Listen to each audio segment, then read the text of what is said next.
Hi everyone, I want to talk about the honors project for Lit Comp 9 and 10. My name is Mrs. Larson and I'm a teacher here at Sunset High School, but we've all kind of been working on this together, and so this project is not just for my students but also all the 9th and 10th grade students. So let me walk through what our plan is for you and what it will look like. So our goals are that they created a project that is inquiry based. And for those of you who may have gone to like a PYP school or an MYP school, this will be very familiar because we at Sunset are an IB school, and honors is ready to set you up for those IB courses your junior and senior year. So we wanted an inquiry based project where you ask a question on something that you're interested in, something you're a part of, but also kind of allows us to look outward into the world. Our focused English language arts targets are going to be narrative writing, writing process, informative writing, including some research, and of course reading comprehension. And so these targets may look very familiar because they should also be targets that you are studying in your class. So our idea is to have you talk a bit about a community you're a part of, do some research, and then think about how you want other people to be involved and to help your community. You are going to submit a link to the Google folder that contains all of these documents, and on a slide I will have a video to show you how to do that and put it in your honors folder. So here is where I will explain how to do that, and you'll be all set up with technology and how to go. So as I said, we're all part of communities, and some we are kind of born into, others we join, and all of these communities face struggles just like we as individuals face struggles. And so part of this project will be how we can help those communities that you are in, and how we can just work as a larger community and a global community to help more individual communities within that. So there's some community examples, some that you may see, some that you may identify with, but of course there are going to be more than are here. If you have questions about a community group or you're unsure, that's something you're definitely going to want to talk to your teacher about, because there's so many different communities, we couldn't list them all here.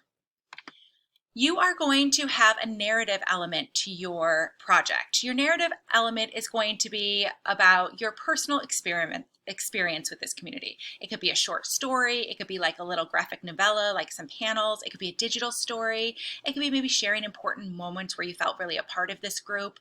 You of course want to keep in mind all the narrative techniques and skills that you have already learned in class or will be learning soon, right? Characterization, story arc, all of that in order to make a strong narrative element. Then if you have this narrative element, you're going to think about researching, and you're going to use the research question: what challenges does my community face? What is out there?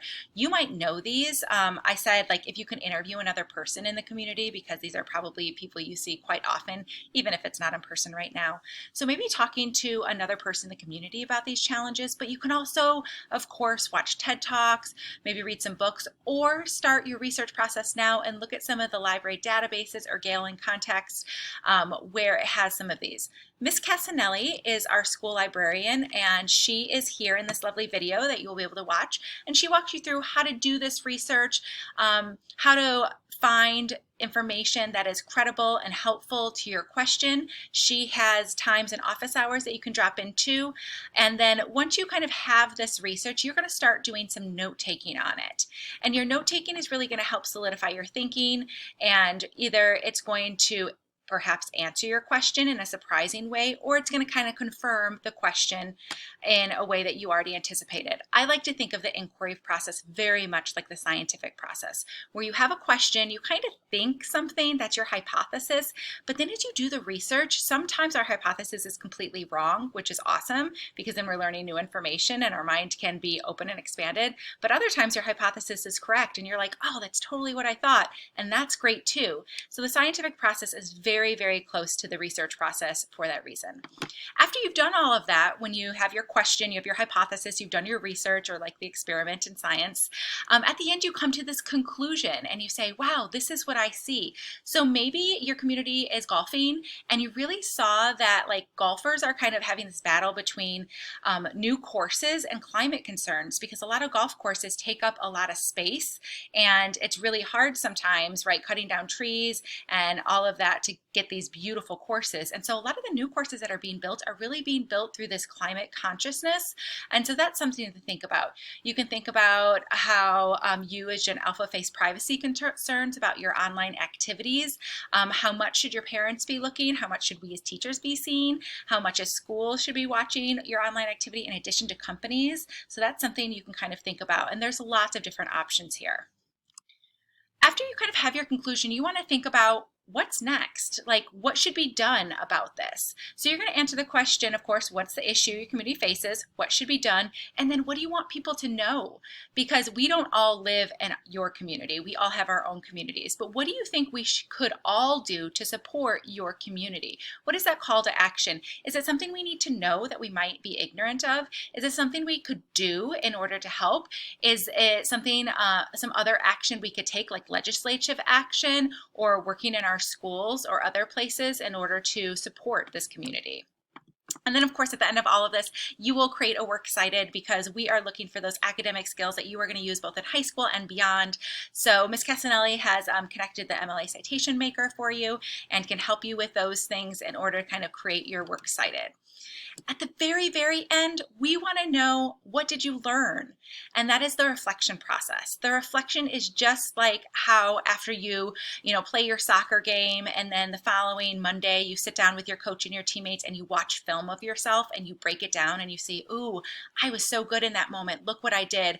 But then you also see your mistakes and be like, oh, I missed that. How could I do that? And then you think, what drills could I do to really develop it so next time I won't miss that? That's what we're doing in the reflection phase here. We're thinking about what went really well in this and where did I really struggle and what could I do next time? How could this impact my other learning in other classes and in the future? So reflection is an important part of learning, and of course it is part of the IB profile, which again, we are IB school and we are trying to work towards all of those kind of aspects. So when you have all of this done, all of those different pieces that are in the Google Docs and working through them one by one, you're going to put it all together. You're going to compile your narrative, your relevant research, because some of the research you did probably doesn't really fit by the time you get to your conclusion, and that is okay. Your conclusion, your call to action, you're going to make a project. You can write an essay if you would like and put all this down if you really like communicating through the written word.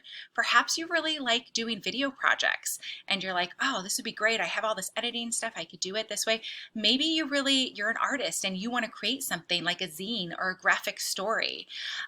Or maybe you want to present. Maybe you're really good orally and you want to record your presentation. So any of these ways are great to show your learning. And if you have another idea, please just talk to your teacher about it and we can approve different project presentations or different project endings.